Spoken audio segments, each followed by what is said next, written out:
حضور اور مولا علی علیہ السلام وہ گزر رہے تھے. اللہم صلی علی محمد وعلی محمد. بہت لطیف یہ تعبیر ہے. ایک مقام سے جا رہے تھے تو دیکھا کہ 4 مزدور ہیں جو ایک جنازے کو اٹھا کر جا رہے ہیں. جو قبرستان میں مجلس ہو رہی، لہٰذا وہ مثال میں یہ دے رہا ہوں. ایک جنازے کو اٹھا کے جا رہے ہیں. یعنی اتنا سادہ سا جنازہ تھا کہ 4 افراد کو اٹھانے والے کو اور تشریح جنازہ میں بھی نہیں تھا. تو حضور نے مولا علی علیہ السلام سے کہا کہ ہم اس جنازے کے ساتھ چلتے ہیں، اور اے علی اس جنازے کو پہلے آپ اور میں عقب سے کاندھا دیں گے، اس کے بعد آگے سے کاندھا دیں گے، اور اس طرح سے اس جنازے کو قبرستان تک لے جائیں گے.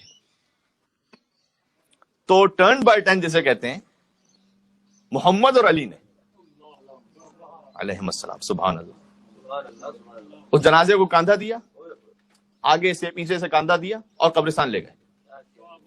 جب دفن کرنے لگے اسے، وہ کیونکہ غسل و کفن تو کر کے آئے تھے نا، حضور نے کہا نا میں اس کا غسل پھر کروں گا. وہاں حضور نے اسے غسل دیا اور اپنا لباس، اس میں عربی عبا جو تھی وہ اتاری، حضور نے اسے پہنائی.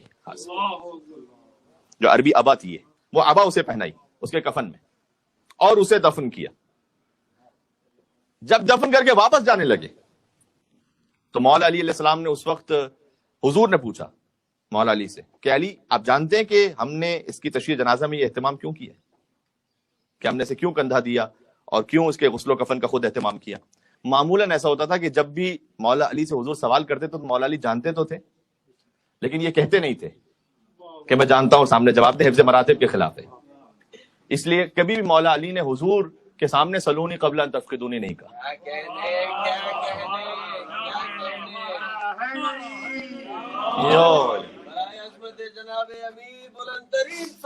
اللہم صلی علی محمد وعلی محمد.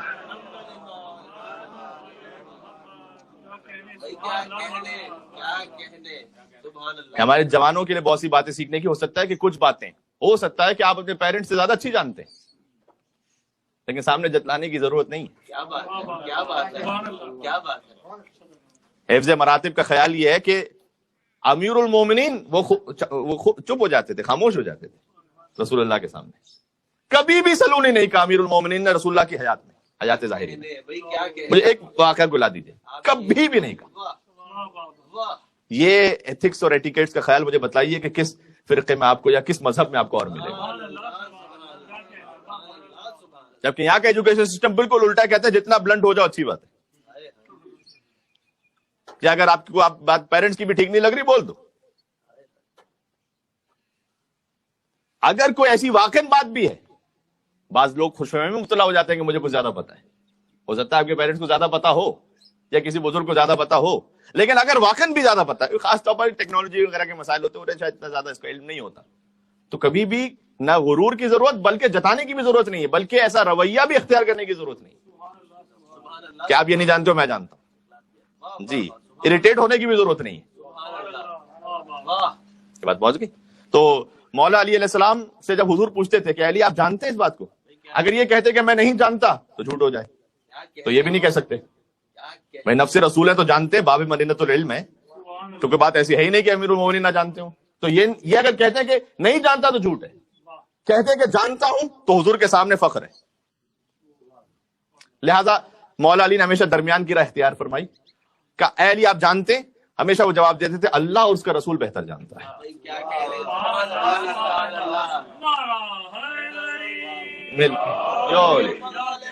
یہ جواب دیتے اللہم صلی علی محمد وعلی محمد.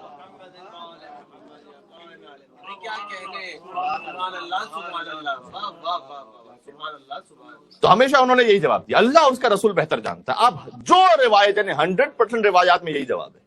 جو روایت اٹھا لیجئے کہ جب حضور نے مولا علی سے پوچھا کہ کیا آپ یہ بات جانتے ہیں کہ اللہ اور اس کا رسول بہتر جانتا ہے، کیونکہ اس کے علاوہ کوئی جواب ہی ممکن نہیں تھا. یہ کہتے ہیں کہ جانتا ہوں تب غرور ہے، نہیں جانتا ہوں یہ جھوٹ ہے. کہ اللہ اس کا رسول بہتر جانتے ہیں. سبحان اللہ کیا بات ہے. کہ اللہ اس کا رسول بہتر جانتے ہیں کہ آپ نے اس جنازے کو کیوں کاندھا دیا. بات وہاں پر رکی ہوئی. کہ اے علی یہ جو شرط متاخر ہے نا ذرا سن لیجئے گا کہ یہ چیز جب ہوگی تب جا کر سارے اعمال قبول ہیں.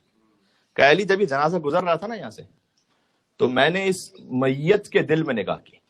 حضور کہہ رہے ہیں میں نے اس میت کے دل میں نگاہ کی اور اے علی آپ کی محبت کو معجزن پایا اس کے دل میں. یہ روایت ہے، موج کی طرح تھی، یعنی اس کا دل پر پایا آپ کی محبت سے. چونکہ اس کا دل پر پایا میں نے، لہذا اللہ کا یہ حکم تھا کہ حبیب آپ اس کی تشییع جنازہ فرمائیے اور غسل و کفن کا اہتمام فرمائیے اور اسے اپنے ہاتھوں سے تدفین فرمائیے. فقط معمولی محبت پہ راضی نہ ہو جائیے، اپنے دل کو پر کر دیجیے معجزن ہو جیسے. یہی الفاظ میرے پاس ہیں روایت کے اردو ترجمے کے لیے، یعنی موج مار رہا تھا وہ، یہ روایت کا لفظ ہے. عشق کے لیے نبی تھا. یہ آپ کے آس پاس کے لوگوں کو بھی فائدہ پہنچائے گا، فقط آپ کی ذات کو نہیں، آپ کے بچوں کو بھی فائدہ پہنچائے گا، آپ کے مرحومین کو بھی فائدہ پہنچائے گا، آپ کی نسلوں کو بھی فائدہ پہنچائے گا. یہی عشق.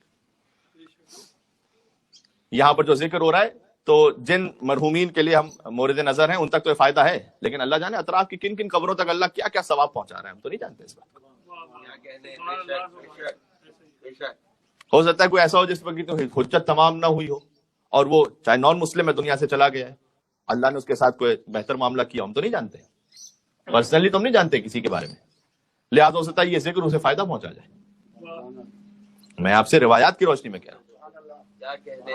100 بار لے گئی سرے بازار مفلسی، ہر بار میں نے اپنا عقیدہ بچا لیا. اور میں نے پڑھی تھی اپنی حفاظت کے واسطے اور ناد علی نے سارا علاقہ بچا لیا.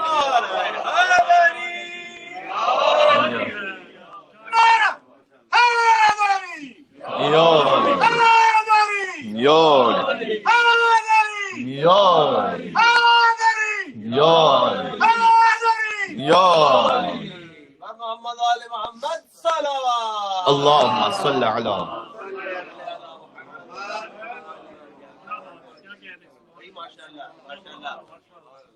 بات پہنچ گئی انشاءاللہ. اور تیسری بات یہ کہ یہ سب کچھ اس وقت قبول ہے کہ جب وہ عقیدہ ساتھ میں ہے. تو وہ عقیدہ اگر موج ہے دل میں اس کی، فقط محبت نہیں ہے، موج ہے اس کی، یعنی واقعا اس میں جذباتی ہونا چاہیے انسان کو. بعض لوگ کہتے ہیں جذباتی نہ ہو جائے، جذباتی اس میں ہونا چاہیے انسان.